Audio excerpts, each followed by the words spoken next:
අද ඇවිල්ලා ඉන්නේ විශේෂ කාරණයක් සාකච්ඡා කරගන්නට. අම්පාර මහවය ප්‍රදේශයේ අපේ තිලක් මහත්තයා අපිට කියන්නකෝ දැන් මේ කුඹුරේ තත්ත්වය කොහොමද කියලා. දැනට මම මේ කුඹුර වැඩ කරලා දින 28ක් විතර වෙනවා.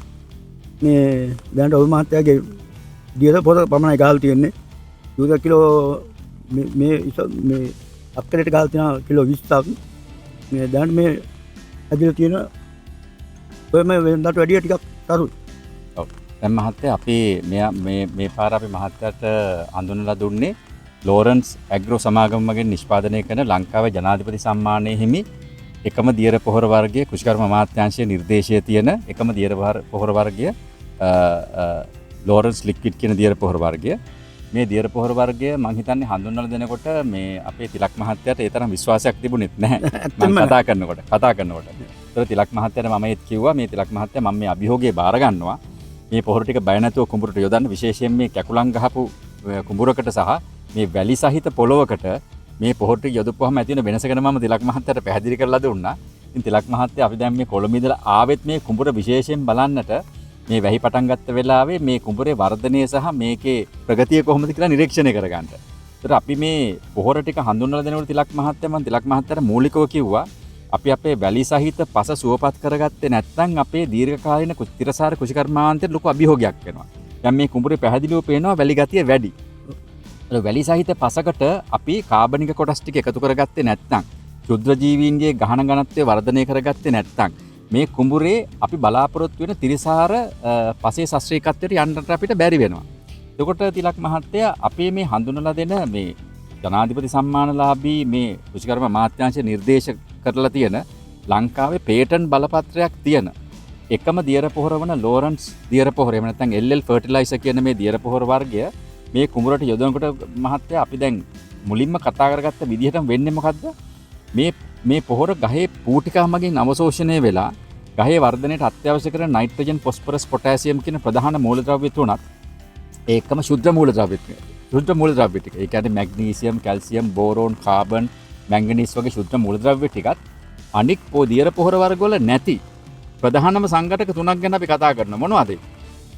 හෝමෝන වර්ග ටික, එන්සයිම ටික සහ ජාන සම්මිශ්‍රණය. මේ සියලුම දේවල් එකට කැටි කරපු තාක්ෂණයෙන් අනුන දියර පොහොර වර්ගයක් නෙමෙයි නම් අද මේ පොළොවේ මෙච්චර වැලි තියෙද්දිත් මේ කුඹුර මෙහෙම නිල්ල ගහලා ඉන්නේ නැහැ. තිලක් මහත්තයා ඒක පිළිගන්නවනේ. ඔව්. එතකොට දැන් අපි සමස්තයක් හැටියට ගත්තාම මේ හැම කුඹුරකටම යූරියා ටිකක් යොදලා තියෙනවා. නමුත් ඒ යූරියා යෙදීමෙන් ඔබට ගිය සංවර්ධනයක් ප්‍රගතියක් මේ කුඹුරේ පේනවනේ අපිට. පේනකොනේ. තිලක් මහත්තයා මට මොකක්ද ඒ ගැන කියන්නේ? මට කියන්නකෝ අදහස් මොකක්ද කියලා. මේ වෙන සරවල වල මේ මෙච්චරම තරුවක් තිබුණේ නැහැ මේ ගොයම. මේ සැර මේ දියර පොහොර යොදපු ඉන්න තමයි මේ පත්තට ආවේ. මේක දියර පොහොර වලට තියෙනවා අපි කතා කරගත්ත විදිහට මහත්තයා ජපාන තාක්ෂණය සහ ලංකාවේ විද්වතෙක්ගේ තාක්ෂණය මුසු වෙලා තියෙනවා. මේ ලංකාවේ විද්වතාගේ තාක්ෂණය නිසා තමයි රාජ්‍යයෙන් මේකට දීලා තියෙන්නේ පේටන්ට් බලපත්‍රයක්. එතන මේ පොහොර වර්ගවල මේ කාර්යක්ෂමතාවය කෘෂිකර්ම අමාත්‍යාංශයේ නිලධාරීන් විසින් අවුරුදු 2ක් තිස්සේ පර්යේෂණය කරලා තහවුරු කරලා තියෙනවා.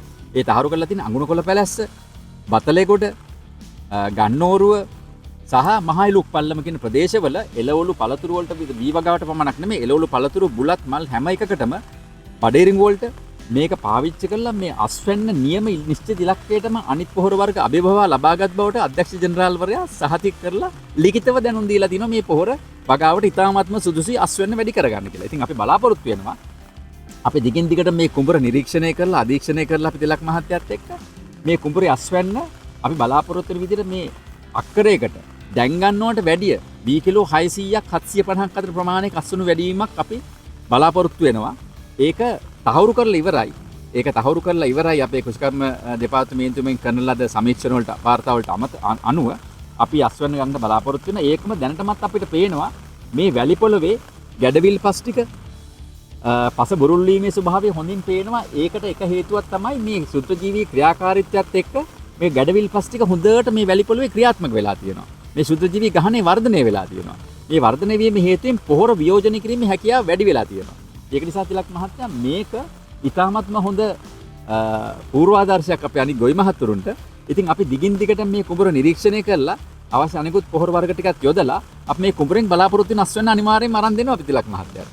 එතකොට මේක ගැහුවට පස්සේ තිලක් මහත්තයාට සති දවස් කීයක් වගේ යනකොට මේ කුඹුරේ මේ විශේෂත්වය වෙනස පේන්න පටන් ගත්තා. දැන් දවස් 5කට පස්සේ දවස් 5ක් වෙනකොට. දැන් පොහොර යොදලා දින කීයක් වෙනවද? හරියටම දවස් 6යි. හරියම දවස් 6යි. 6යි. දවස් 6යි. එතකොට පොහොර යොදලා 6 වෙනි දවසේ මේ වෙනකොට වැස්ස නැති වෙලාවෙනේ පොහොරට ගියදුවේ. ඔව්. එතකොට වැස්ස එනකොටත් දවස් 6ක් වගේ සුළු කාලයක් ඇතුළත මේකේ තියෙන වෙනස ඉතාමත් ප්‍රශංසනීයයිනේ. ඔව් වෙනදට වඩා හොඳයි. වෙනද රෙඩි හොඳයිනේ කුඹර.